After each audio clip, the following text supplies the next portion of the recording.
Before sunrise, the whole poor street woke up to the sound of heavy engines. One by one, black military vehicles entered the narrow road. Neighbors opened their windows. Market women stopped arranging their goods. Children ran outside barefoot, wondering what was happening. Then the vehicles stopped in front of a small, broken house with a rusty roof. Men in clean uniforms stepped out. One of them held an official envelope in his hand. Another looked around and asked in a loud voice, "Where is the young woman named Amara?" Everyone turned toward the poor house. Inside that house, a young laundry girl stood frozen. Her name was Amara. She had no rich family. She had no important friends. She had no connection to soldiers, generals, or powerful people. All she had was a tired heart, 2 hard-working hands, and one small act of honesty she had done the night before. She had returned a lost medal to an old silent soldier. She did not know the medal was worth more than gold. She did not know the old man was not an ordinary man, and she did not know that before morning. Her life would never be the same again. Sit back, relax, and stay with this emotional story until the end. Because one simple act of honesty is about to open a door no one expected. Amara lived in a poor part of the city, where the roads were rough and the houses stood close to each other. Her small room had cracked walls, an old wooden door, and a leaking roof that made rainy nights difficult. She was 24 years old, but life had made her feel much older. Every morning she woke up before the sun. She fetched water, washed her younger sister's school uniform, prepared a small meal, and rushed to work at Bright Star Laundry. Bright Star Laundry was not a big place. It stood near a busy road, between a mechanic shop and a small food stall. Rich people from nearby estates brought their clothes there because the laundry had a good reputation, but the workers were not treated well. Amara washed clothes, ironed shirts, folded bed sheets, and sometimes carried heavy bags for customers. Her hands were often sore from soap and hot water. Her back ached from standing all day. But she never complained. She needed the job. Her younger sister, Neka, was still in school. Their mother had passed away years ago, and their father had disappeared from their lives long before that. Amara had become sister, mother, and provider all at once. Her salary was small, but it kept them alive. The owner of the laundry, Madame Rose, was a harsh woman. She liked money more than people. She treated wealthy customers with a bright smile, but she treated her workers as if they were nothing. "Amara," she would often say, "you are lucky I even gave you this job. Girls like you are everywhere." Amara always lowered her head and answered, "Yes, madam." There was also a worker named Sadie. Sadie did not like Amara because customers often praised Amara's neat work. Whenever someone said, "That young girl irons well," Sade's face changed. One afternoon, a black car stopped in front of the laundry. An old man stepped out slowly. He looked tired. His clothes were simple. His shoes were dusty. He carried a small brown bag and walked with a slight bend in his back. He entered the laundry quietly. Madame Rose looked at him from head to toe and frowned. "Yes? What do you want?" The old man placed the brown bag on the counter. His voice was low and weak. "I want these clothes washed and pressed." Madame Rose opened the bag and saw old military uniforms inside. They were clean but worn out. The fabric had faded in some places, but they were carefully folded. She made a face. "Old clothes like this? We are very busy today." The old man looked at her gently. "Please, I need them ready tomorrow." Madame Rose sighed loudly. "Tomorrow? Do you know how many important customers we have?" The old man did not argue. He only nodded. "I understand." He picked up his bag slowly, ready to leave. Amara was standing near the ironing table. She saw the sadness in his eyes. Something about him touched her heart. She quickly stepped forward. "Sir, please wait." Madame Rose turned sharply. "Amara, who told you to talk?" Amara swallowed. "Madam, I can wash them after my normal work." "I will stay late," Sadie laughed. "Look at her, always trying to look good in front of people." Madame Rose glared at Amara. "If anything goes wrong, it will come out of your salary." Amara nodded. "Yes, madam." The old man looked at her with surprise. "You will do that for me?" Amara smiled softly. "Yes, sir. The clothes look important to you." For the first time, the old man's face softened. "They are," he said quietly, "very important." He left the bag with her and walked away. That evening, after all other workers had gone home, Amara stayed behind.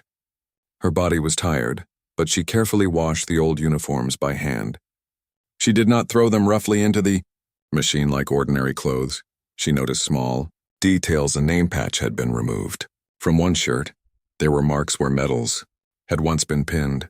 The uniforms smelled faintly of old wood and memories. As she washed them, she wondered about the old man. Was he a retired soldier? Did he have family? Why did he look so lonely? By the time she finished, it was already late. She spread the clothes carefully, locked the back door, and went home.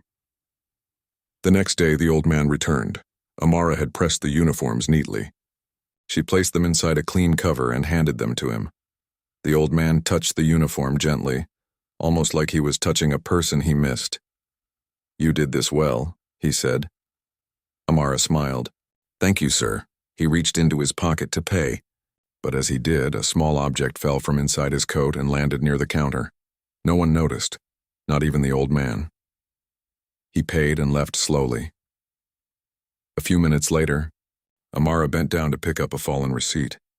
That was when she saw it. A medal. It was old, heavy, and covered with small marks. A ribbon was attached to it, faded but still beautiful. On the back there was an engraved name, Major General Emmanuel Duru. Amara's eyes widened. She held the medal carefully. "Sadie," she called. The old man dropped something. Sade came closer and snatched it from her hand. "What is this?" "It looks like a medal," Amara said. Sade turned it around.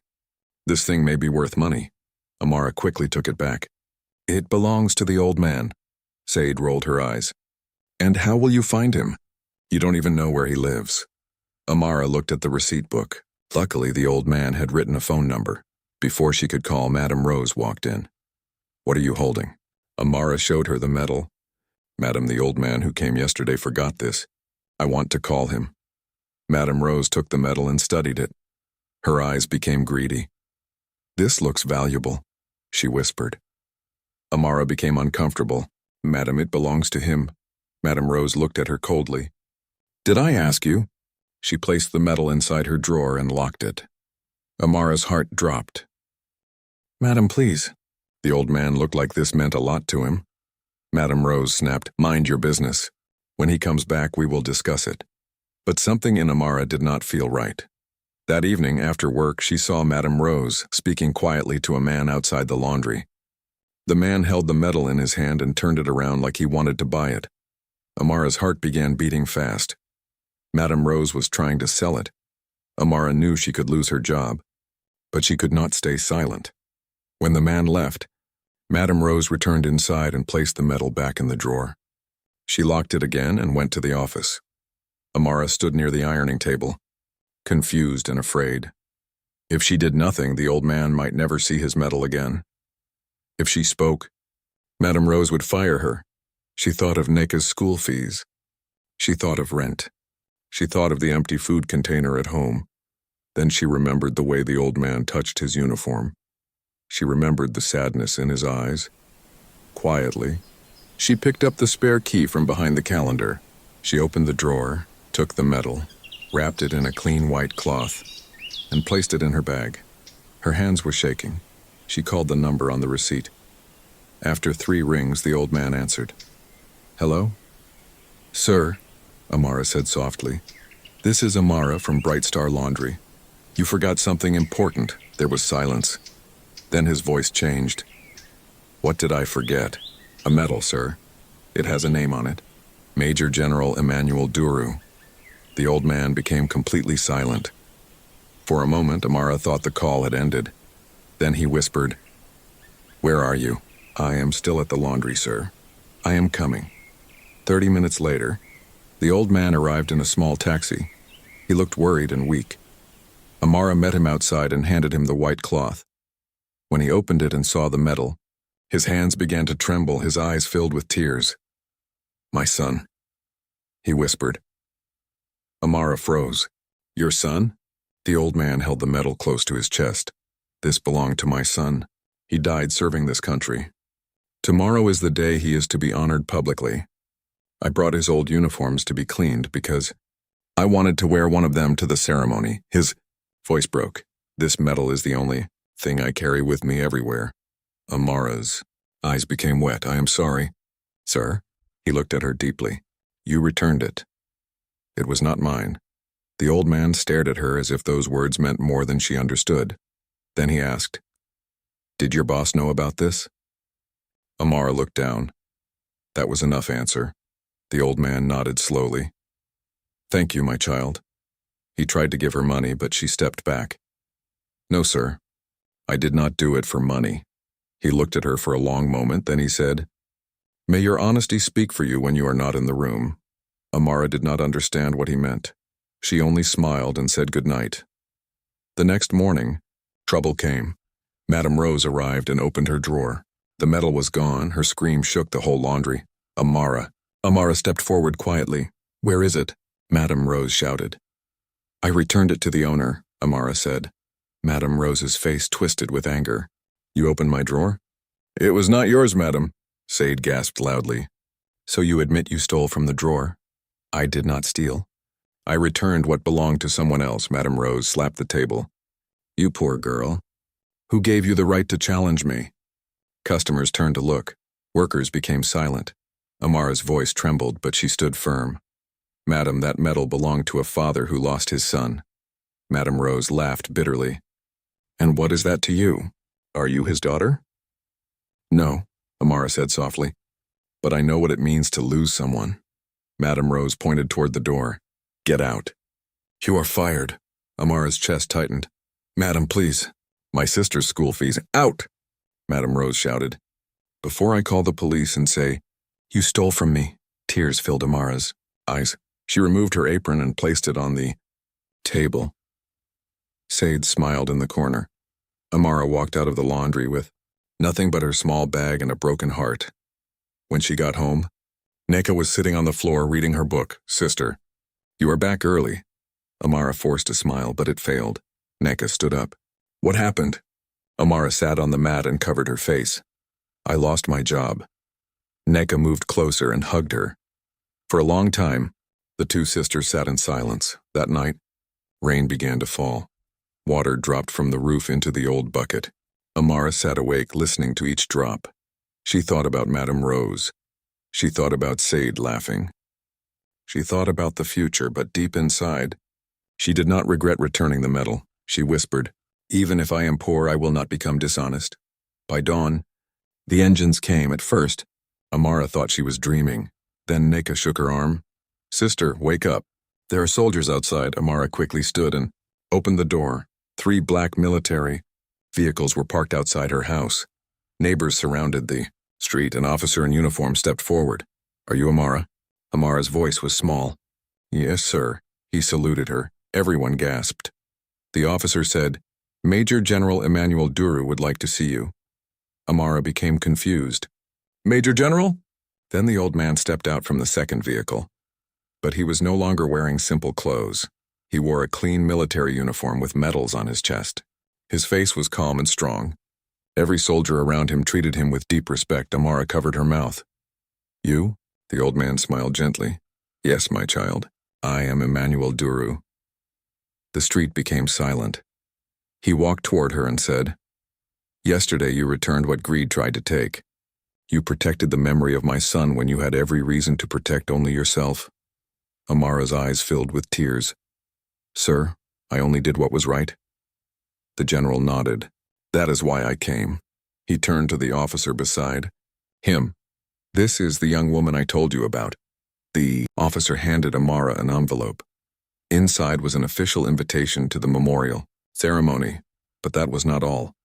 General Duru spoke again. I have a foundation for children of fallen soldiers and poor families. We need honest workers, people who can be trusted with money, documents, and lives. I want you to work with us. Amara could not breathe. Me? Yes, he said. You will receive proper training and a real salary. Your sister's education will be fully covered. And by the end of this week, you will leave this leaking house. Neka started crying. Amara fell to her knees. Sir, please, I don't know what to say. General Duru gently lifted her. Do not kneel. Honesty should stand. The neighbors whispered in shock. Some smiled. Some clapped softly. Others looked ashamed because they had often mocked Amara for being poor. Later that morning, General Duru and his officers took Amara to Bright Star Laundry. Madame Rose was standing at the counter when they entered. Her face changed immediately. Sade froze near the ironing table. General Duru looked around the laundry, then asked, "Who is Madame Rose?" Madame Rose stepped forward nervously. "I am, sir." He looked at her calmly. "You tried to keep my medal." Madame Rose shook her head quickly. "No, sir. It was a misunderstanding." Amara lowered her eyes. General Duru's voice became firm. "You tried to sell what belonged to a dead soldier. Then you fired the young woman who returned it." The customers in the laundry gasped. Sade tried to move away, but one officer looked at her and she stopped. Madame Rose began to tremble. "Sir, please forgive me." The general looked at her sadly. "Forgiveness does not remove consequences." He turned to Amara. "This place rejected you for honesty. That means this place never deserved you." Madame Rose began to cry, but Amara did not smile. She did not celebrate her downfall. She only felt quiet. General Duru looked at all the workers. "Remember this. Never judge a person by their clothes. Never think poverty means weakness. And never believe power is only found in money. Sometimes the strongest person in the room is the one who refuses to do wrong." Those words stayed in everyone's heart. A few days later, Amara attended the memorial ceremony. She sat in the front row with Neka beside her. For the first time in her life, she wore a beautiful dress given to her by the foundation. General Duru stood on stage and spoke about his son. Then he paused. "There is someone here today," he said, "who reminded me that this country still has honest hearts." He called Amara's name. The hall turned toward her. Amara stood slowly, trembling. General Duru told everyone what she had done. He told them how she returned the medal. He told them how she lost her job because of it. He told them how she refused money because honesty was enough. People stood and clapped. Neka cried proudly. Amara could hardly believe it. For years, she had been invisible. Now, everyone saw her. Months passed. Amara started working with General Duru's foundation. She helped organize school support for poor children, widows, and families of soldiers who had lost their loved ones. She handled documents carefully. She treated every visitor with respect. Neka returned to school with new books, new uniforms, and new hope. Their new apartment was small but clean. The roof did not leak. The walls were not cracked. At night, Amara slept without fear of rain. One evening, General Duru visited their apartment. He looked around and smiled. "This place suits you better." Amara smiled shyly. "Thank you, sir." "You changed our lives," the general shook his head. "No, Amara, your honesty changed your life. I only followed where it led." Amara looked down, touched by his words. Then he added, "My son's medal came back to me because of you. But more than that, you gave me peace." Amara's eyes filled with tears. From that day on, she never forgot one lesson. A good name is better than quick money. Honesty may cost you today, but one day it can speak louder than every lie told against you. Dear friends, this story reminds us that doing the right thing is not always easy. Sometimes honesty can make you lose a job, lose friends, or lose comfort. But when your heart is clean, what looks like a loss may become the beginning of your blessing. Amara could have sold the medal. She could have stayed silent. She could have protected her job, but she chose what was right. And because of that, the same street where people once pitied her became the street where powerful men came looking for her by name. Now, I would love to hear from you. What would you have done if you were in Amara's position? Would you risk your job to return something valuable to its owner? Please share your thoughts in the comments section. I would truly love to read from you. Another emotional and powerful story will be coming soon, so make sure you subscribe to the channel and turn on the notification bell so you do not miss it. If this story touched your heart, please like this video and share it with your friends. Thank you so much for watching. I truly appreciate your time.